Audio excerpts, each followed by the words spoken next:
අද මාර්තු මාසේ පළවෙනිදා. වෙන පළවෙනිදාවල් වගේම උදේම නැගිටලා මම මගේ සුපුරුදු වැඩ කටයුතු ටික ආරම්භ කළා.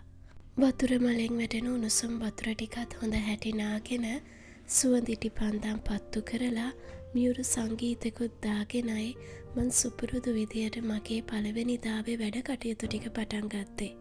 කලින් දරෑ පෙඟෙන්න දාපු හාල් ටික 3 වතාවක් විතර හෝදගෙන හාල් ටික භාජනයට දාලා බතයි දෙන්න අවශ්‍ය වතුර ප්‍රමාණයක් දාලා ලිප පත්තු කරලා කිරිබත හැදෙන බතට 3 වතාවක් අත ගහලා වැඳලා බත දෙන ගොවීන්ට හදවතින්ම ස්තුතිවන්ත වුණා.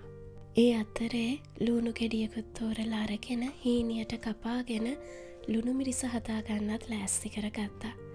මම මේවා ආයෙ කිව්වට මම මේ කරන වැඩ ඔයාලගේ ඇස්වලට හුරුයි වගේම කනට ඇහිලමත් හුරුයි කියලා මම දන්නවා. ඒත් මම මේ දේවල් ආයෙ කියන්නේ ගොඩක් ආසාවෙන්. ඒකෙන් මට සතුටක් දැනෙනවා. ලුණු මිරිසකුත් රසට කොටාගෙන කිරිබතට කිරි ටිකක් දාලා හොඳට කලවම් කරලා රසට කිරිබතත් උයාගෙන කිරිබතේ සුවඳ ගෙදර විහිදෙන සතුටත් විඳලා මුල් කොටස බුදුන්ට පූජා කරා.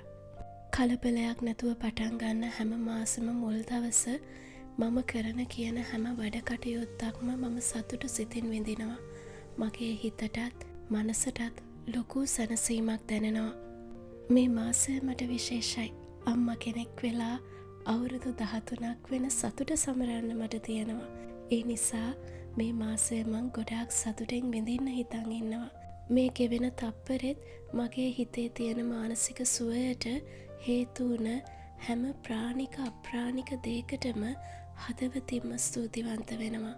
ජීවිතේ කෙටි නිසා උපරිමයෙන් කාටවත් දුකක් නොදී ඉන්න උත්සාහ කරනවා. අපේ මනුෂ්‍ය ජීවිතේ හොඳින් ගෙවෙන්න නම් ඕන එකම දේ මානසික සුවය විතරයි. ඔයාගේ මානසික සුවය රැකෙන්න නම් තව කෙනෙක්ගේ මානසික සුවයට ඔයාගෙන් හානියක් නොවෙන්න වග බලා ගන්න ඕනේ. මාව කියවන, අහන, බලන ඔයාලා වෙනුවෙනුත් මම ප්‍රාර්ථනා කරන්නේ ඔයාලගේ අතින් තව කෙනෙක්ගේ මානසික සුවය නැති වෙන කිසිම වචනයක් ක්‍රියාවක් සිද්ධ වෙන්න එපා. ඒ වගේම ඔයාගේ හිතේ තියෙන මානසික සුවය රැකෙන තව තවත් රැක ගන්න පුළුවන් හේතු මේ ජීවිතය තුළදී ඔයාලට ලැබෙන්න කියලා විතරමයි.